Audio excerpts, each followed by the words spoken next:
Welcome. This is activespirituality.life. It is a weekly forecast program with astrology and a guided meditation activation to help you make the most of your week. It's run by Pamela Cucinell, that's me, the astrologer, and Suzy Meszoly, Master Healer. We invite you to find out more about our individual work. Suzy Meszoly, SuzyMeszoly-healer.com, or insightoasis.com for astrology.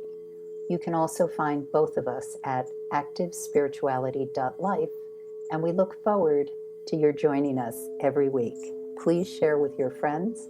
Here we go. Welcome, everybody. 1, 2, 3, 4, 5th week of January 2024. Pam is going to let us know all about the week starting Monday, the 29th of January. I'll be back with our meditation. We are activespirituality.life. And don't forget to check out our website, have a look at our individual websites, see what we can offer you. Pam and I have been working many, many, many years together and many, many years in private consultation here, hopefully to offer you some support in your lives. So, Pam, what is in store for us this coming week? Okay, January 29th, we are in the waning moon cycle, and the moon is in the sign of Virgo. And as we proceed in this day, the moon goes void, of course, at 6:20 p.m. So up until that point in time, we actually have a lovely ability to be wrapping up, proceeding with things already in motion, doing things that are therapeutically beneficial, especially for health, routine, how the cogs and the wheels just move with precision and ease. And the piece that's really valuable to note on this day is, as active as we may be with productivity, with work, with getting things done, it's really important to put the spiritual into the mundane. So those of us who haven't been able to do this on this particular day, especially by end of day, there may be a sense of feeling very tired, an exhaustion, a confusion, a dithering may come in. And the best antidote for that is to do something that really puts you in the present. So exercise, swim, stare at an aquarium, do something that's related to something that doesn't require a lot of thought. I mean, it's beautiful if you can meditate or give yourself a nice walk in nature, or do something that basically what the soul is begging for at this point in time is give us a release, give us a place to discharge all the busyness that doesn't need to be there. Because when we're able to do that, then we can kind of realign and put ourselves in a greater awareness of where we are in space and time. Once the moon enters the next sign, which won't be until the next day, then yes, we can kind of initiate or start or engage in other ways. But right now, for the evening of the 29th, it's really useful to let yourself rest. It's the image I have in mind is that all day there was high productivity. It's like a runner. You've been running this marathon, you've been moving, a lot has gotten done, And now comes the time when it's important to do the walking in place, hydrate, put on the space blanket, give yourself some warmth, because it's not that you just totally check out, but you pay attention with greater awareness to what your needs are in order to refresh. And there's a picture in the sky between Mars and Uranus on this evening, which can ask some of us to engage, do an activity. Hey, what about this? It's not that you shouldn't move or you shouldn't take action if that's beckoning to you, but just be aware that it's better to pace yourself and not overextend at this point in time. The next day, the moon enters Libra as of 3:04 a.m., the times I give her Eastern time, so you need to adjust depending on where you are on the planet. And once the moon is in Libra, then we are in an energy. It's air, it's verbal, it communicates, it wants to engage, partner with others.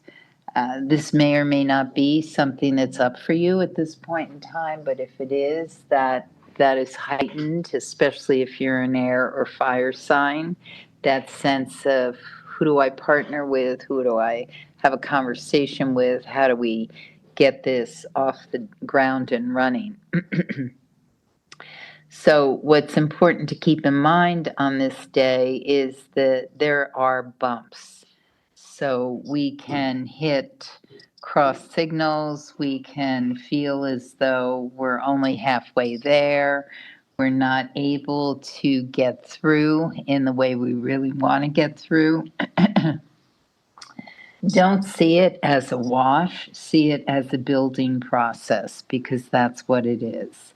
These couple of days, including Wednesday the 31st, are days that are asking us to do the building blocks of communication, work on what needs to be said, subtract things that are too much to expect or not going to go in the direction that you would like. Add in things that can enhance or bring you closer to some kind of resolution or understanding. It's a process. It's, if somebody gives you a snap decision or says they're on board or immediately responds to an overture, just know that something's going to backslide. Something is not going to go exactly as you had thought. The person didn't totally understand what was expected, or is not the right candidate to follow through with what you intend. Just anyone who agrees too quickly hasn't heard everything. All the information is not there, and that includes yourself. So keep that in mind. And that carries into Wednesday, as I said. The thing about Wednesday to keep in mind as opposed to Tuesday is that tempers can get short, especially in the late afternoon, evening. So work on making sure people are heard. Don't engage in something that just seems like it's going to go off the rails. It's not worth it. And it basically is giving you the information you need in order to define with greater clarity how to proceed once we get past this kind of bumpier energy. The moon goes void, of course, at 4:03 a.m. on Thursday the 1st, and then it enters Scorpio, but not until 3:37 p.m. So that's almost 12 hours with a void of course moon. So to cite briefly what a void of course moon is for the people who don't listen often, the void of course moon means that basically what's happening is the moon, as it travels through the sign, is no longer making a geometric aspect to another planetary energy. So what that means is we tend not to be as emotionally engaged to outcome. So what are the most productive contracts, meetings, situations, when we're working on getting certain things done cohesively, or when people are connecting with one another, when they're emotionally involved in the outcome. There's not that juice on this particular day on February 1st. So without that, it's best to stay in the realm of discussion. It doesn't mean that nothing can get done or agreements can't be made or you can't proceed with certain things, but it does mean that anything contractual or that has a longer term outcome probably is not going to have the emotional investment required to make that thing actually fly. Now, this can change a bit or be mitigated depending on personal horoscopes and where the moon is traveling within them. But as an overall emotional energy discussion, that's the limitations of this particular day. So once the moon enters Scorpio, of course, now things flip. Now, if we've been discussing or trying to get somebody involved with something, now's when the rubber meets the road, when the person can really start to say, hey, I get it, and show up.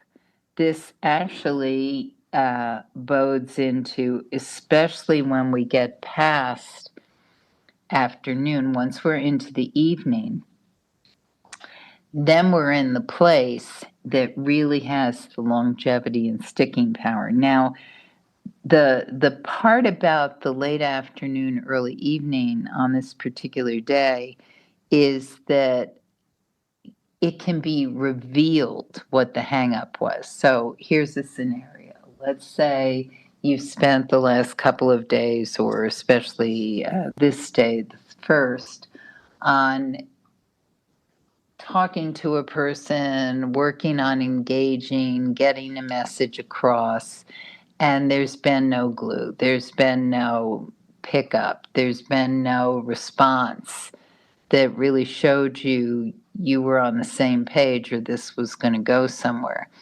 What happens once we get into the late afternoon, evening, is that whatever wasn't working for that person, company, project, suddenly comes into more visibility as to what the issue is, what the block is, what the holdup is. Doesn't mean immediate resolution, but you start to be able to see what is holding you back. And so that bodes well for a better outcome or coming on the same page with whatever it is that's been up for discussion. So on the second Friday, February, we are in this very nice day. Again, moon is in Scorpio, so here's my qualification here. It's a very nice day for people who like to have intense conversations, who want to go deeper, research, find out, where the problems are. And maybe not so comfy for people who that's not their wheelhouse, but it's a good day to expunge, reveal, unearth. And the only thing about it is that the important thing in the morning, especially for early risers, is that you are clear where you're putting that energy, because a lot of things can come up and they may populate like first thing in the morning. You may think, oh, I know I'm doing this, or this is where I'm going to concentrate on this day and this weekend. But then these messages come in, or some information explodes, and that switches where you thought you were putting the energy. It's not it's not bad. It's simply essential that you decide what is the most important thing to do in descending order, because without that clarity, you're not going to be able to be as productive on this day as you can be if you have that clarity. So the third on Saturday, let's see what's going on. So Saturday the 3rd, moon is in Scorpio still, and it is a really great time, late morning through early evening, to bring in that focus, that intensity, to really commit to what it is you want to commit to, and bring resolution to make it happen. It's absolutely fabulous for that. So this is a tremendous day for people who are on board with where they need to dive and what they need to do. The moon goes forward, of course, at 10:24 p.m. One thing about the evening, especially if you've had that uber intense day, is the evening's really wonderful to do the regeneration, sink into really understanding what happened, whether you're conscious of it or not. I mean, for some of us, it'll just be, oh, it's time for a meditation, or to just stare at something beautiful, or allow myself a long yoga routine. And for others, it's okay, let's talk about what happened, what we were into, what my day was like, because there's so much that has come in that we want to unravel it. And for writers and artists and people who are creative, it may just be, let's just let it all flow out without judgment, see where it goes. At 10:24 p.m., the moon goes void, of course, and it doesn't enter Sagittarius until, let's see, 1:28 a.m. on Sunday the 4th.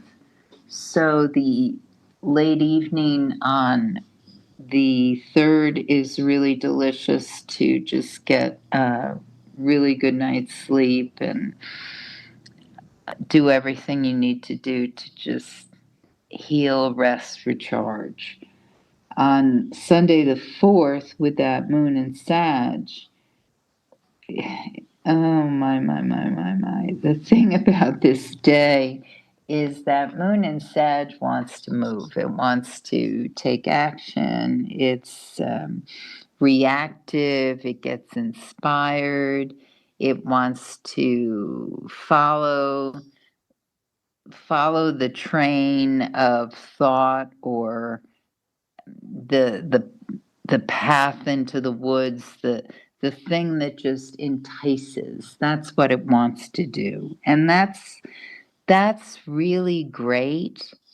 And if you have a lazy Sunday where you can just do that, just be responsive and go with what charges your exuberance, then that's fabulous. The caveat, or the important thing of note here, is, do you have a responsibility? Is there something that you're supposed to do, show up for, make happen? If that's the case, then do it. If you need to get up earlier to get it done before you go off on your fun day, great. If it's something you have to clock out on your fun day and do in midday, then do it.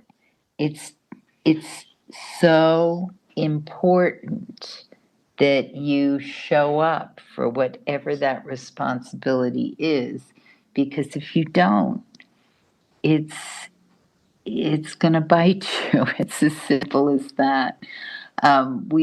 Most of us may very well end up with a sense of, what was it? Is something unfinished?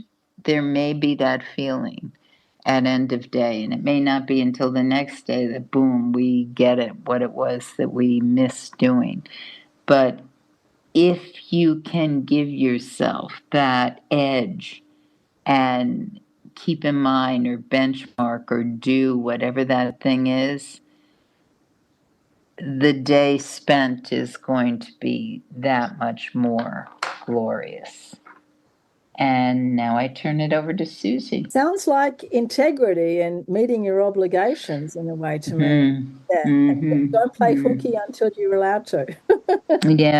Yeah, exactly. Okay. Thank you so much. So we're going from the end of January into February in this week. Okay. Everyone, let's go into our meditation. Just find yourself sitting with a nice straight back. And if you can, always take these meditations and extend them a little bit, like perhaps do the listening part for 10 minutes. And then if you can, take another 10 minutes when we finish just to sit and to be quiet and to empty the mind and bring yourself into complete stillness, into the void.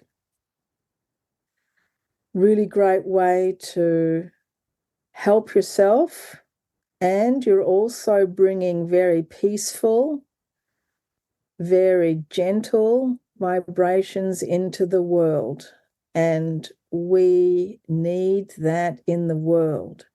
So when people say, I'm sitting and meditating, a lot of, at least from what I've heard, people think of that as like, well, what's the use in that? Or why do you do that? Why don't you go and do something instead? Why don't you get up off your seat and go and help people?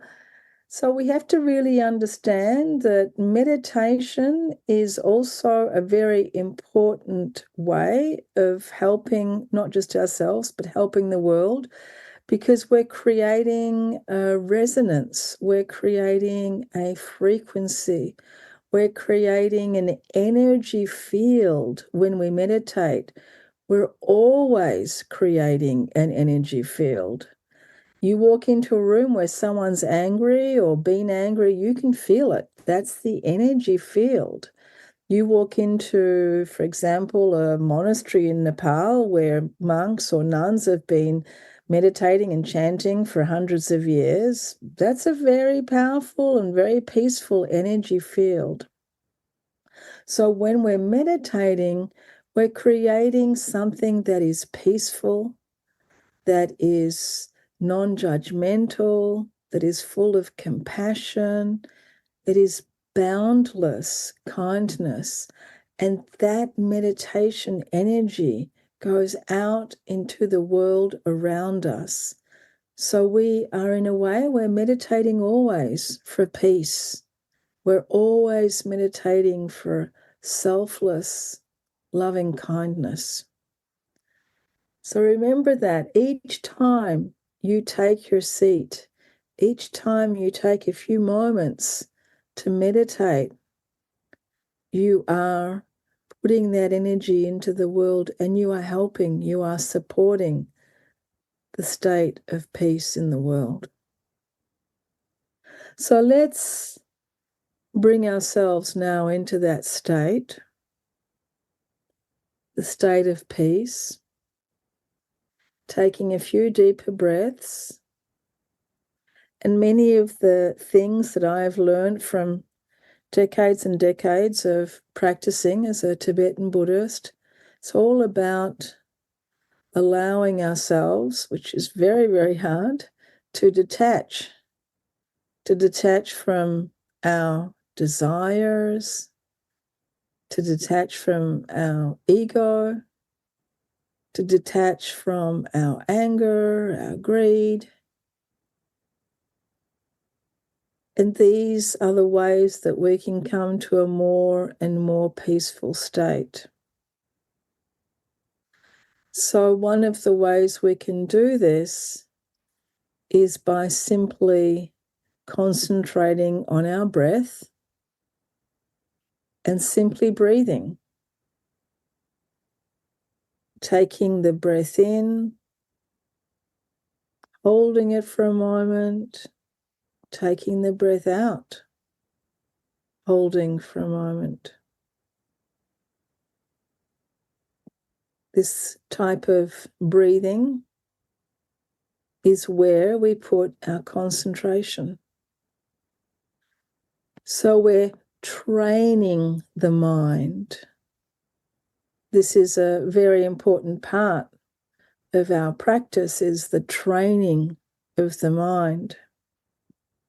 Training our mind to come to this place of emptiness and peace. And when we're concentrating on the breath, just on the inhalation, holding, exhalation, holding,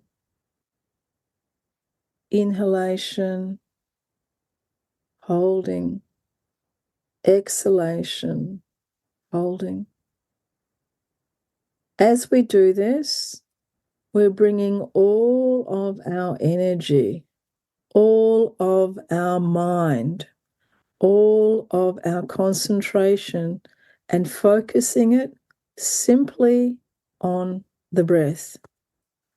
And if you have a very busy mind, you can visualize literally the air coming in, going down the tubes, going into the lungs,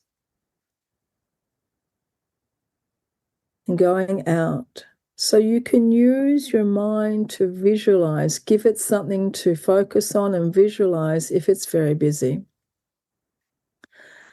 As the thoughts might pop into your mind, don't get angry, don't get frustrated, just allow them to pop in, don't resist them, but just redirect the mind's focus back to the breath. And even people that have been meditating every day for many decades still will struggle with the random thoughts, the busy thoughts that come. And every day we simply practice on focusing back on the breath. The body might become uncomfortable. Sometimes we can override this by concentrating on the breath. If not, then move around a little bit. Give yourself a little wiggle. Through practice, through experiencing this on a daily basis, you might start with 1 minute. You might start with 10 minutes and slowly build up. You can try doing a few minutes in the morning, a few minutes in the evening.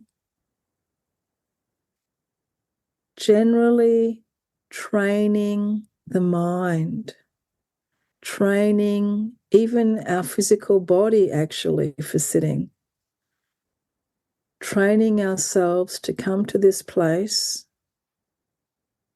to do good for ourselves and to do good for the world around us.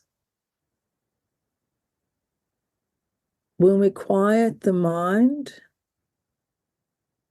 it's almost like washing windows. You can see more clearly outside. You can see more clearly inside. The more we engage with this peaceful meditation, the more clarity we have in our mind, the more intuition, the more we see the patterns, the more we see the motivations and the meaning. The more we meditate, the more our heart grows in compassion. The more our heart grows in compassion, the more we become understanding of the way things are. We become more neutral,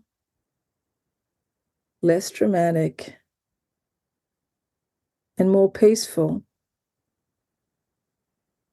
Our body physically also receives a lot of very powerful benefits from meditation. See if we can just take a few deeper breaths now to really feel this powerful energy of doing something so simple, of being able to sit in stillness, in quietness, and simply to be. Gently opening our eyes. Thank you so much, everybody, for joining us. Thank you so much, Pam, and have a wonderful week, everybody. Love now. You have been listening to Suzy Meszoly and Pamela Cucinell of ActiveSpirituality.life. If you've enjoyed this program, consider a donation.